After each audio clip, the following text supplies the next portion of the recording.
got our Clarity Spa, our 8-foot spa here, and it is time. It's been 3 months. It's time to drain it and refill it with new water. So there's 2 ways we can do this. Right on the other side of this is a panel. You can take that off and you can just open the drain. This is 460 gallons. I don't want to drain that right all over my backyard. So we're going to take you through the other way to do it. All right, so we got a sump pump, and I ordered this through Amazon. I went to the 2 local big box hardware stores. You can guess who they are. And then I went to a smaller one as well. And they were all $100 or more.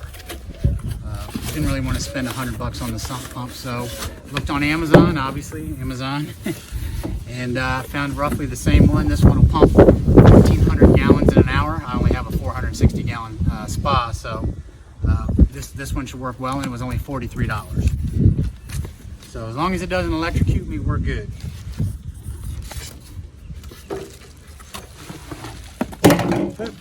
Here we go, everything we need.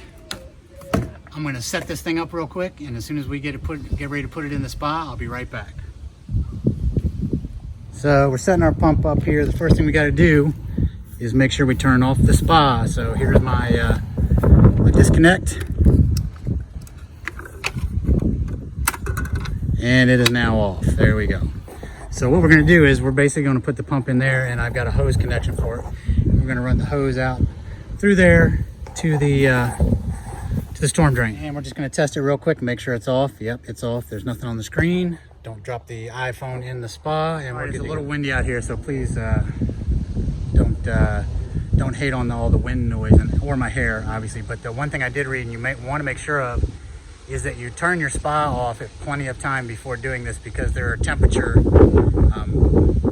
there's a suggested temperature for the water to use on that pump, and that is that it not be above 35 degrees Celsius or 95 degrees Fahrenheit. So you can see what we've got here. It comes with this arm that you have to attach to the bottom, and it's got a couple different thread sizes on it, but the one that's on the top is actually the one that fits the hose. So some pump goes down in the spa with the hose attached to it, and we start pumping out.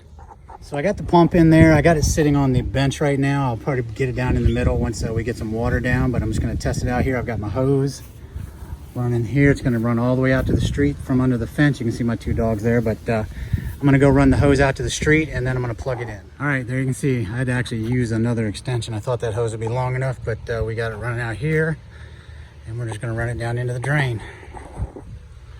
Let's go turn this pump on. All right, again, just remember, make sure the power's turned off. You can see I'm ready to roll here. I'm about to go plug this bad boy in and see what happens. You guys will be witnessing me getting electrocuted when I plug this in if something wrong goes on. And we got juice.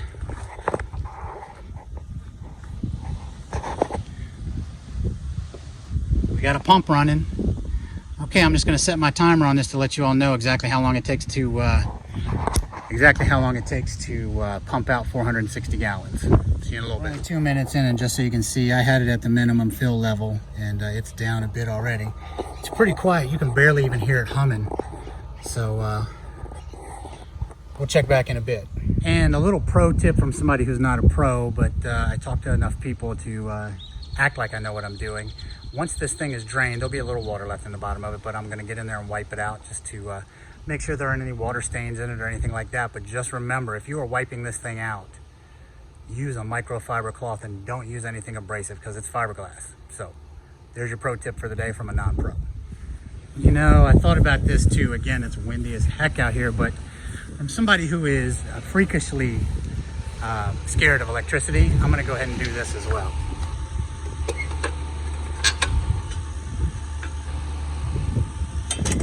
So like I said, freakishly scared of electricity, so we're just going to do that as well.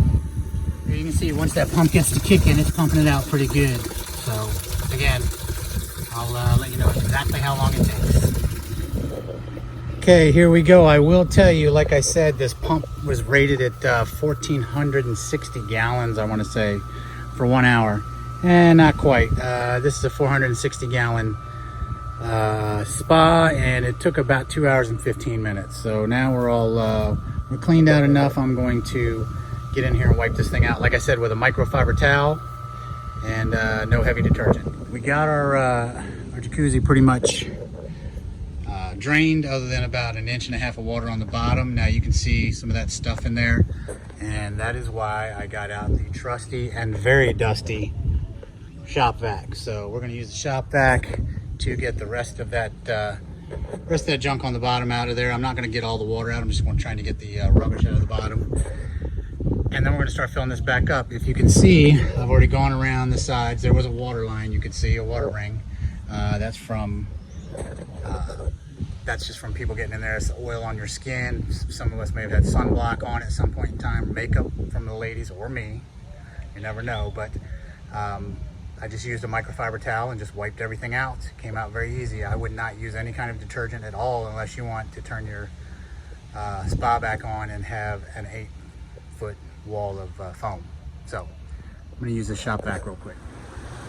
So that's it pretty much. Don't forget, go ahead and retreat your water just like you did the first time you set up the jacuzzi with your shock and your pH balance and all that stuff, and you should be good to go. You can see, here it is. Next day, I'm ready to roll. Water is clear as anything. If this helped you, give me a thumbs up and have a great day.